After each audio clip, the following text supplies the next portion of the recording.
So a very good morning students ये हम एक टॉपिक कर रहे हैं कि boiling point of alcohol discuss कर रहे हैं।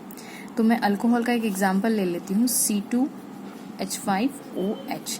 ये क्या है हमारा, इसका नाम क्या है, इथेनॉल। इथेनॉल को ही ये हमारी पीने वाली शराब यानी ड्रिंकेबल जो अल्कोहल होती है उसका फॉर्मूला यही होता है। ठीक है, अब हम इसमें ले रहे हैं, इस बीकर में प्योर इथेनॉल ले रहे हैं। तो कैसे ले सकते हैं हम लोग, देखिए C2H5। अब इस कार्बन से एक ऑक्सीजन यहाँ पे हम जोड़ देते हैं, ये O और H है ना, C2H5OH।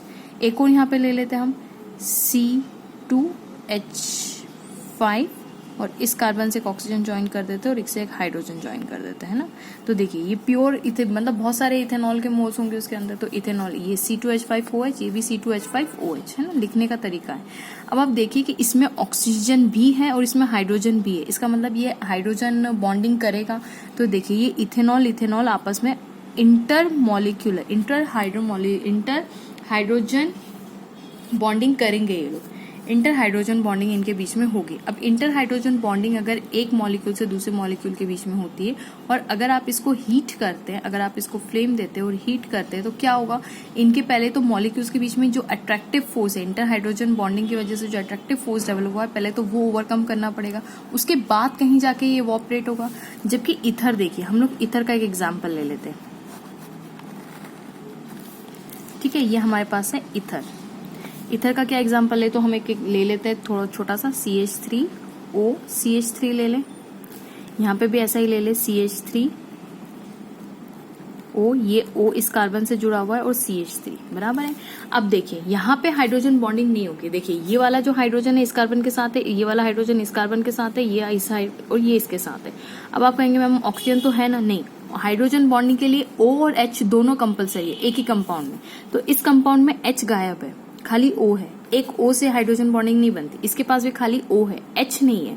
तो इसकी भी हाइड्रोजन, O का हाइड्रोजन होना ही पड़ेगा तभी हाइड्रोजन बॉन्डिंग होगी। तो इसमें there is no hydrogen bonding. तो ये अपना मॉलिक्यूल और ये अपना मॉलिक्यूल, इसके बीच में हाइड्रोजन बॉन्डिंग नहीं होगी। अगर हाइड्रोजन बॉन्डिंग नहीं होगी तो इसका मतलब क्या होगा कि इनके बीच में कोई इंटरमॉलिक्यूलर फोर्सेज ही नहीं है। अगर इंटरमॉलिक्यूलर फोर्सेज ही नहीं है तो मतलब इंटरमॉलिक्यूलर का मतलब क्या है, एक मॉलिक्यूल के दूसरे मॉलिक्यूल के बीच में कोई फोर्स ऑफ अट्रैक्शन ही नहीं है। तो अगर आप हिटअप करोगे तो ये मॉलिक्यूल इजीली इवॉपरेट हो सकता है, बिल्कुल हो सकता है। जबकि इनको अगर आप हीट करोगे अल्कोहल को, तो पहले ये बॉन्ड को ब्रेक करना पड़ेगा, ये बॉन्ड ब्रेक होके ये इवॉपरेट होंगे। इसका मतलब हमें क्या समझ में आया कि boiling point of alcohol is greater than boiling point of ether. ठीक है, अब हम एक जनरलाइज देख लेते हैं। तो आपको पता है सबसे पहला कौन सा, मिथेनॉल, ओके, और दूसरा कौन सा है, C2H5OH, बिल्कुल सही है। फिर ऐसे ही आप आगे बढ़ाते जाएंगे चेन, तो CH3, CH2, CH2OH, ऐसे आप बढ़ाते जाएंगे, है ना। तो क्या देखा गया कि जैसे जैसे डाउन द ग्रुप आप जाएंगे तो कार्बन चेन क्या होगी, carbon chain will increase.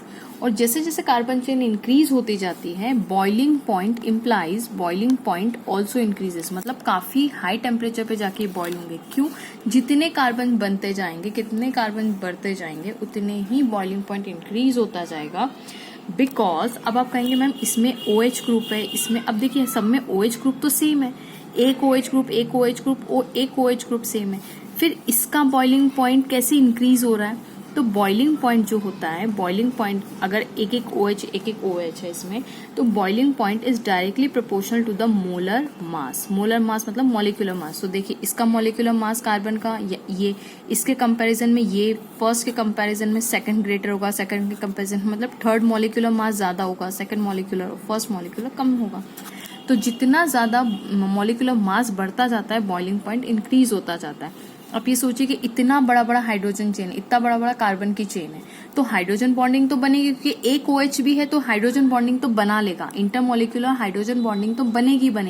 But साथ साथ में ये इतने बड़े बड़े अगर एटॉमिक मास, इतने से मॉलिक्यूलर मास, इतने बड़े बड़े कार्बन की चेन होगी, तो इनको भी तो इवॉपरेट करवाना है आपको, तो टाइम लगेगा ना, तो बॉइलिंग पॉइंट इंक्रीज होगा।